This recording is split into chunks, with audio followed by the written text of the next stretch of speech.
नमस्कार दोस्तों, कैसे हैं आप। उम्मीद करती हूँ बहुत ही अच्छे से होंगे, स्वस्थ होंगे और मस्त होंगे। दोस्तों, किरण सार में आपका बहुत बहुत स्वागत है। और आज मैं बनाने जा रही हूँ साबूदाने की खीर, जो कि हमारे हेल्थ से भरपूर होती है। और दोस्तों, सबसे बड़ी बात यह है कि आप इसे व्रत में भी खा सकते हैं। जब हम लोग फास्ट रखते हैं या कुछ जो हमें खाना नहीं खाना होता है, तो ये हमारे लिए क्या है, बहुत ही लाभदायक चीज़ है। तो चलिए दोस्तों, देखते हैं कैसे बनती है हमारी साबूदाने की खीर। तो दोस्तों, मैं जो आज खीर बनाने जा रही हूँ उसके लिए क्या है, हमें सबसे पहले चाहिए साबूदाना। और साबूदाना को हमें क्या करना पड़ेगा, सबसे पहले हमें उसे भिगाना पड़ेगा। दोस्तों, आप चाहें तो उसे ज़्यादा देर भी भिगा सकते हैं, लेकिन साबूदाना बहुत जल्दी ही भीग जाता है और इजीली वो फिर टूटने भी लग जाता है। तो दोस्तों, हमें उसे एक से और 1.5 घंटे के बीच तक हम उसे आराम से भिगा देंगे, जो कि मैं भिगा चुकी हूँ। और ये मैंने भिगा दिया है। और इसके बाद हमें जो ड्राई फ्रूट चाहिए वो मैं आपको दिखा रही हूँ कि हमें क्या क्या ड्राई फ्रूट्स चाहिए। आपके पास घर में जो भी है ड्राई फ्रूट्स अवेलेबल है, आप वो डाल सकते हैं अपनी इच्छा के अनुसार, या जो हमारे घर में है हम उसे डाल सकते हैं। और बहुत ही साधारण तरीके से ये खीर बनाई जाती है। सबसे पहले हम डालने जा रहे हैं इसमें अपने पैन में घी डालेंगे। और तुरंत ही, क्योंकि घी जल्दी से गर्म हो जाता है, और तुरंत हम इसमें डाल देंगे अपना साबूदाना डाल के हमने क्या करना है, थोड़ा देर 2 मिनट इसको हमने घी में भूनना है। घी में भून के हमने क्या करा है इसको, अब हम इसमें डाल देंगे अपना बॉईल किया हुआ दूध। आप ठंडा दूध भी डाल सकते हैं दोस्तों, लेकिन यह है, अगर आप पहले से भी दूध गर्म करके रख सकते हैं तो ईजी जल्दी से हो जाता है काम हमारा, और जल्दी से हमारी खीर बन भी जाएगी। तो अब हमने इसमें दूध डाल दिया, और फिर अब मैं इसको अपने ड्राई फ्रूट्सों को थोड़ा सा मिक्सी में ग्राइंड कर दूंगी, ताकि थोड़ा दरदरा सा हो जाए।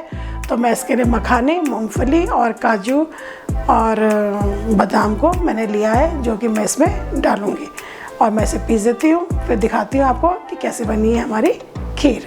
तो आप लोग देख रहे हैं दोस्तों, मेरे दूध में और साबूदाने में अच्छा खासा उबाल आ चुका है और बिल्कुल ये तैयार होने वाली है। अब मैं इसमें सबसे पहले डाल दूँगी मूंगफली और काजू और हमारे जो बादाम है, इसको जो मैंने पीस लिया है ये मैं डाल दूँगी। और इसके बाद मैं डालती हूँ इसमें अपने मखाने जो मैंने पीसे हैं, ये भी विदाउट फ्राई करे हुए, ये सब कच्चे हैं, क्योंकि जो हम साबूदाना की जो खीर बना रहे हैं इसमें हमने कोई भी चीज़ फ्राई नहीं करी है, बस हमने साबूदाना को ही स्टार्टिंग में घी के साथ भुना था। और अब हमें क्या करना है, ये सब मैंने डाल दिया है, मखाना डाल दिया है, किशमिश और ये इलायची भी डाल रही हूँ। और लास्ट में हमारी पड़ेगी चीनी।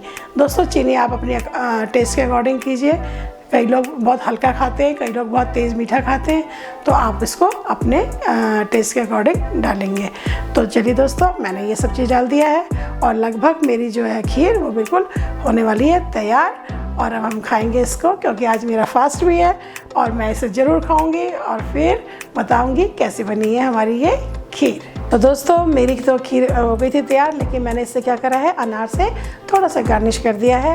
आपके पास जो भी फ्रेश फ्रूट होंगे तो आप उनसे इसको गार्निश करके और अपनी हेल्थ को बरकरार रख सकते हैं। इसमें हमारे लग जाएगा केला और सेब और अनार, ये 3 चीज़ें तो इसमें बहुत ही अच्छी लगती हैं। दोस्तों, मेरे कहने से एक बार ज़रूर ट्राई कीजिए और अपनी हेल्थ को बरकरार रखिए। तो दोस्तों, बन गई है मेरी साबूदाना की खीर, जो कि बहुत दिखने में लग रही है लजीज और टेस्ट से भरपूर होगी, हेल्थ से भरपूर है। दोस्तों, आप अपने घर में ज़रूर बनाइएगा, ट्राई कीजिएगा और मुझे ज़रूर बताइएगा कि आपको ये कैसी लगी। दोस्तों, आप मेरी वीडियो देख रहे हैं, लाइक कर रहे हैं, शेयर कर रहे हैं, मुझे सपोर्ट कर रहे हैं, उसके लिए तो आपका तहे दिल से धन्यवाद।